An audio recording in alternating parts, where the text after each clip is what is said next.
आप देख रहे हैं उषा न्यूज नेटवर्क। कौशल विकास मंत्री कपिल देव अग्रवाल ने 3 दिवसीय क्षमता वर्धन कार्यशाला का किया शुभारंभ। Lucknow, the 21st of April 2025। प्रधानमंत्री नरेंद्र मोदी के मार्गदर्शन एवं मुख्यमंत्री योगी आदित्यनाथ के नेतृत्व में उत्तर प्रदेश सरकार युवाओं को हुनरमंद बनाकर उन्हें रोजगार और स्वरोजगार के अवसर उपलब्ध करा रही है।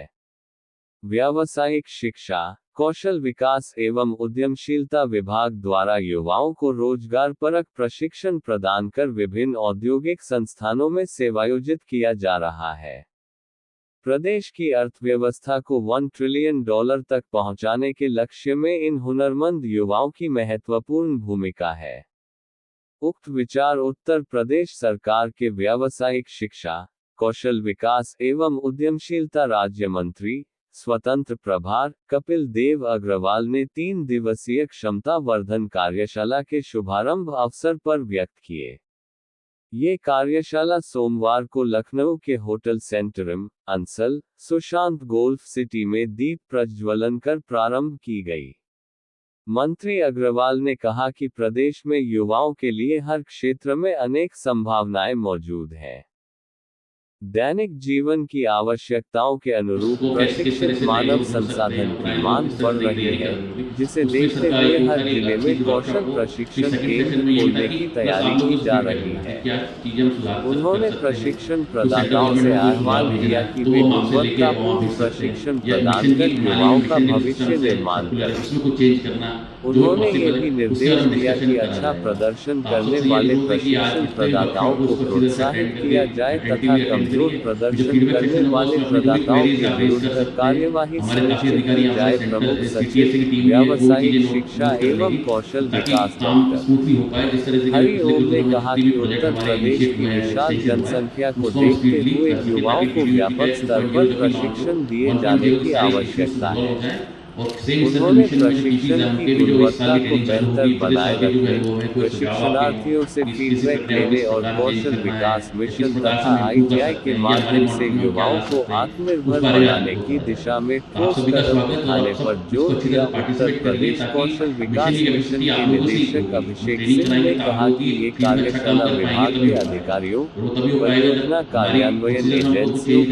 प्रशिक्षण भागीदारों, टीम और अन्य कर्मचारियों की कार्यक्षमता बढ़ाने के लिए आयोजित की गई है।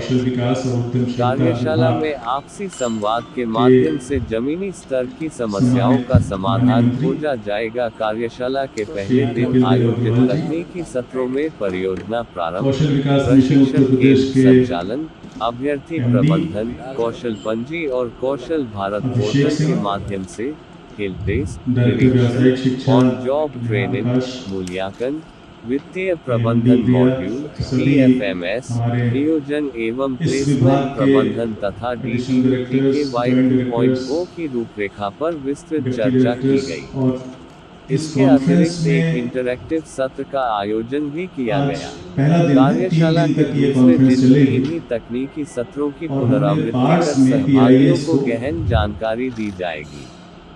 इस दौरान फील्ड स्तर पर आने वाली व्यवहारिक समस्याओं पर चर्चा की जाएगी और ओपन फीडबैक सत्र में सुझाव दिए जाएंगे। इसके अलावा राज्य स्तरीय PFMS नोडल टीम द्वारा वित्तीय प्रबंधन एवं प्लेसमेंट मॉड्यूल पर विशेष कार्यशाला आयोजित की जाएगी। कार्यशाला में निदेशक प्रशिक्षण एवं सेवायोजन नेहा प्रकाश, अपर मिशन निदेशक प्रिया सिंह सहित विभाग के अधिकारी और टीसी प्रतिनिधि उपस्थित रहे। और संपादक अनुज कुमार श्रीवास्तव की रिपोर्ट। परेशानियां हैं, दिक्कतें हैं, जो आपके सुझाव हैं, जो आप बताना चाहते हैं, फील्ड में जो प्रॉब्लम्स आती हैं, उस पर भी चर्चा होगी। मुझे लगता है कि इतने बड़े पैमाने पर और इतना ओपन फोरम शायद पहले आपको नहीं मिला रहा होगा जिसमें आपसे बात की जाए डायरेक्टली।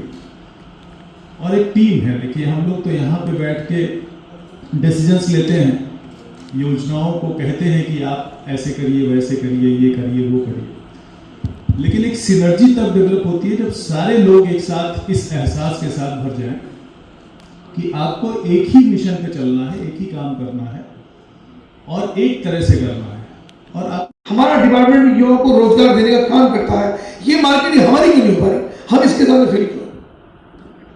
इसका मतलब प्रेजेंटेशन हमारा ही कहीं ना कहीं गड़बड़ है कि लोग समझा नहीं पा रहे हैं। हमने शानदार तरीके से काम किया और हम भी युवाओं को प्रशिक्षण देकर के रोजगार देने का काम कर सकते हैं। जबरदस्ती हमको नौकरी दिलवानी पड़ती है, साहब हमारे बच्चों को नौकरी करो, नहीं कोई नौकरी नहीं। मैं मंत्री हूँ, मेरे कहने से कोई जबरदस्ती नौकरी नहीं देता। बहुत प्रेशर इश्यू करता हूँ तो 3 महीने नौकरी का 3 महीने बाद निकाल के बात करता हूँ। जो व्यक्ति काम करेगा, जो जानेगा, जो एक्सपर्ट होगा, जिसमें एक्सपर्टाइज होगी अपने काम की, उसी को लोग रखेंगे। अगर हम किसी के ऊपर बोझ बनेंगे या बोझ बनाएंगे तो कौन पे रखेंगे? हमको लोगों की जरूरत बनना पड़ेगा। तो हमको अपने सेक्टर में अपने बच्चों को इस प्रकार की ट्रेनिंग देनी चाहिए, इस प्रकार का कि उनका इंटरेस्ट क्रिएट हो, उनको लगे कि तुम्हारा फ्यूचर इसके अंदर है। अगर कोई तो लोगों को प्रेजेंटेशन दिखाना पड़ेगा कि 4 लोग, 6 लोग, 50 लोग, हमने इनको ट्रेनिंग दिलवाई, इनको अच्छा रोजगार मिल गया, ये अच्छे एंटरप्रेन्योर हो गए, इन्होंने अच्छा काम कर लिया, उनके प्रति हमको आकर्षण होगा।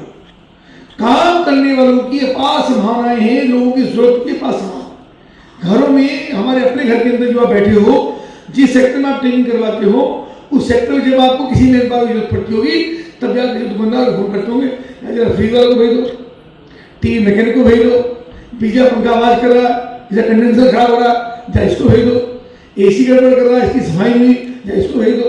जिस सेक्टर में हम लोग काम करते हैं, तो हमको कहीं ना कहीं मैकेनिक को बुलाना पड़ता है। हमको सेंटर ऐसा बनाए अपने क्षेत्रों में, अपने जनपद में जहाँ काम करते हैं कि किसी को कोई मैन पावर जरूरत है वो हमको कॉल करे। प्रोफेसर साहब, ये भी आप जिलेवार भी एक सेंटर बना सकते हैं कि जिन जिन सेक्टरों में, जिन जिन डिपार्टमेंट में हमने बच्चों को ट्रेनिंग दी, उनके बच्चे वहाँ पे एनरोल हों, लोग वहाँ पर कॉल करें और वहाँ से बच्चों को एंगेज करने का काम करें। मान लो मैं मुजफ्फरनगर से हूँ, तो मुजफ्फरनगर में कॉल सेंटर ऐसा होता क्या है कि लोग ढूंढते था कोई व्यक्ति बैठो, हमको लोग मिलते नहीं। अभी होटल की चर्चा आई, होटल में, हॉस्पिटलिटी में, मेडिकल लाइन में, मेडिकल केयर में, फिजियोथेरेपिस्ट के लिए हमको डॉक्टर के पास जाना पड़ता है कि मेरी मम्मी पापा की तबीयत खराब है, उनका फिजिकल फिटनेस नहीं है, उनको फिजियोथेरेपिस्ट की जरूरत है, तो हम डॉक्टर के थ्रू बुलाते हैं। तो वो सेंटर क्या हमारा प्रत्येक जिले के अंदर ऐसा बन सकता है कि वहाँ पे व्यक्ति कॉल करे और वहाँ व्यक्ति कॉल करके कि साहब मुझको फिजियोथेरेपिस्ट चाहिए, मुझको टीवी मैकेनिक चाहिए, मुझको फिजिकल मैकेनिक चाहिए, आप भेजिए। तो हमारे बच्चों को कॉल करके हमारे बच्चे वहाँ पर रजिस्टर्ड हो, अगर वो गया तो आराम से 2-2.5 घंटे का दिखाएगा, इतने भी हो सकता है। तो अगर ये सेंटर हुआ, बच्चों को काम करना शुरू हुआ, तो लगेगा कि भाई हम भी बच्चों को एनरोल करेंगे अपने यहाँ, कि भाई अपना एनरोलमेंट आप यहाँ कराइए, कॉल आएगी सीक्वेंस वाइज हम आपको बुलाने का काम। तो 20 हमारे पास मैकेनिक गाड़ी के हैं, 20 मैकेनिक फीस के, डेप्थ में जाकर बच्चों की भावना को समझना पड़ेगा। समस्या बहुत है, हम कनेक्ट नहीं कर पा रहे उनको, इंडस्ट्री को, व्यापार को, व्यवसाय को, हम अपने यूथ को कनेक्ट नहीं कर पा रहे, उनकी जरूरत के हिसाब से हम मैन पावर उतनी तैयार नहीं कर पा रहे जो चैलेंज हमारे सामने। अभी हमारे प्रमुख सचिव ने इनिशिएटिव यहाँ शुरू किया है, आज की मीटिंग हुई है, 3 दिन की ये कार्यशाला है। अब उसके बाद इंडस्ट्री की भी मीटिंग हुई, इंडस्ट्री का हम सर्वे करने वाले हैं कि इंडस्ट्रियाँ कैसे क्या चाहती हैं, उनको कैसी मैन पावर चाहिए, कैसे लोग उसको चाहिए। फायर एजुकेशन से सबको जो होते, सारे हॉस्पिटल में, सारे स्कूल में, सब गली मोहल्ले के अंदर छोटा भी इंस्टीट्यूट है, उसके लिए फायर की नौकरी जरूरी हो गई है। फायर का कोटे भी हमारे नहीं होती है, बड़ी इसकी डिपार्टमेंट छोटी, प्रत्येक फैक्ट्री के अंदर, प्रत्येक इंस्टीट्यूशन के अंदर, प्रत्येक हॉस्पिटल के अंदर मैन पावर की जरूरत है, उनके एक्सप्लाइन भी कर सकते हैं। आपको भी करा कि फायर की जरूरत है। अकाउंटिंग के लिए मैंने कहा, जीएसटी आने के बाद कितनी बड़ी डिमांड अकाउंटिंग की है भाई, हर घर के अंदर, हर घर को फाइल एंटर करनी पड़ती है, सब अपनी इनकम टैक्स की फाइल करते हैं। छोटा छोटा दुकानदार जो जीएसटी में रजिस्टर्ड है, चाहे वो जीएसटी भरता कि नहीं भरता, उसको अपनी जीएसटी की परफॉर्मेंस देने के लिए, रिटर्न भरने के लिए उसके अकाउंटिंग होते। हर बच्चा तो सी नहीं बनता, कितने बच्चे सी की तैयारी करते हैं, जिसे इंटर में कॉमर्स ले ली उसको लगता है तो सी बनना, सी तो सब नहीं बन पाते। तो जो सी नहीं बन पाती उनको अपनी अकाउंटिंग में, अकाउंट में एक्सपर्ट कर दिए। हर कस्बे के अंदर, हर छोटे शहर के अंदर, हर गाँव के अंदर, बिजनेस के अंदर अकाउंटेंट की आवश्यकता है। और उसे 4 फर्म उसने एंगेज कर ली तो 50,000 महीने का आदमी होगी, 15-15,000 के 4 लोग उसको दे देंगे, 60,000 महीना। आदरणीय मुख्यमंत्री श्री योगी आदित्यनाथ जी ने मुख्यमंत्री युवा उद्यमों के लिए अलग से एक योजना शुरू की है, जिसके अंदर 5 लाख रुपया कम से कम, और अगर ऋण वापस करता 10 लाख रुपया। ऐसा उसको फिर प्रमोशन करने के लिए, बिजनेस बनाने के लिए, एंटरप्रेन्योर करने के लिए वो उनको प्रमोट कर रहे हैं। हमारा विभाग भी ऐसे युवाओं को ट्रेनिंग दे रहे हैं। जिन चीज़ युवाओं को हम ट्रेनिंग देने का काम करते हैं विभिन्न सेक्टर्स के अंदर। उनमें से वो बच्चे भी सर्टिफिकेट लेकर के और गवर्नमेंट में जाकर के, विभाग में जाकर के अपने लिए अपना प्रोजेक्ट दाखिल करके अपने ऋण दे सकते हैं।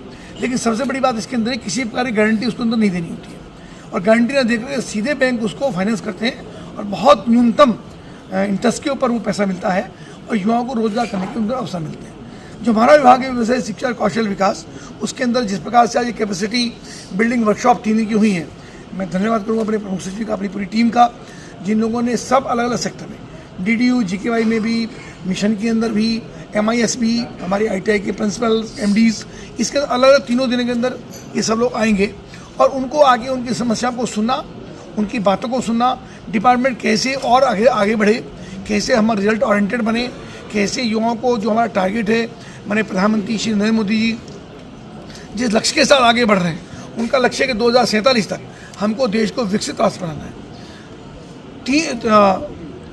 पूरे हिंदुस्तान को हमको $3 ट्रिलियन की इकोनॉमी हमको डेवलप करनी है। उत्तर प्रदेश के अंदर भी हमको लगातार उत्तर प्रदेश की ओर हम लगातार बढ़ रहे हैं। उन सब के लिए हमारा डिपार्टमेंट अत्यंत महत्वपूर्ण भूमिका निभाने का काम करता है। युवा स्किल्ड होंगे, उनको रोजगार मिलेगा, वो एंटरप्रेन्योर बनेंगे, तो निश्चित रूप से हमारा लक्ष्य पूरा होगा। हम बहुत तेज़ी के साथ उसमें आगे बढ़ रहे हैं।